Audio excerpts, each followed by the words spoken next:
to speak to a group, whether it's a keynote at a conference or a corporate training or even as a guest on a webcast, I've really got two goals in mind. The first is I'd really like to engage that audience. I mean, there's nothing worse than watching a guy read a PowerPoint slide for 45 minutes. So my first goal is to hopefully entertain and engage the audience, making sure they're getting the most out of my presentation. Participants to come up on stage, please, while I finish up the... oh, thank you. Thank you. I had a bet with DMS to see how quickly I could get the word penis into the speech.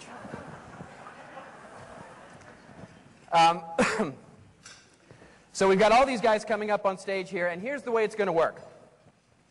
There's going to be 2 rounds. And the first round is, first of all, no, you guys don't have any women that work for you at all? I mean, really? Really? Really? All right, so, I mean, I guess we're continuing the theme then, I guess, aren't we?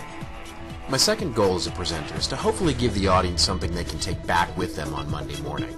Something that helps them make it real in their organization. That might be something they download or another piece of content I can recommend like a book or just something in the presentation that helps them make it real. I want the audience to get value that goes beyond my 1 hour in front of them. We've got to engage those customers with content.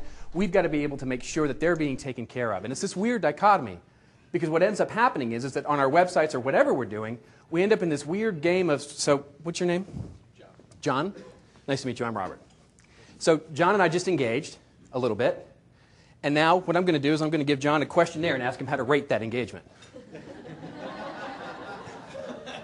And that's what we're doing as marketers today. We're so afraid and being data-driven that we're actually not being engaging. And what we're doing is we're running right down the middle of the road. And as Joe so eloquently pointed out in his talk today, we're basically being a little bit better than our competition.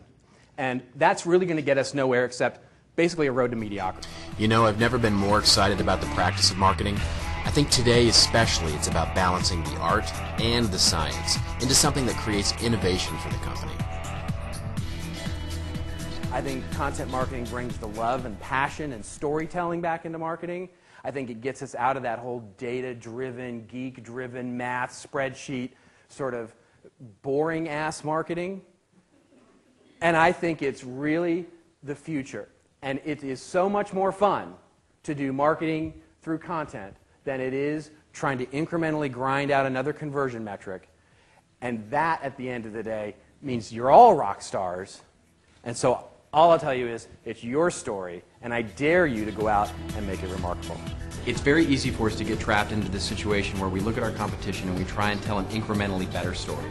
And in my case, that really is like a sequel. You're telling something that's just a little bit better than your competition, and you're likely to ultimately lose that game. So figuring out how the business is different, how your story is different, is really the key to telling a fulfilling story. What was my other key takeaway?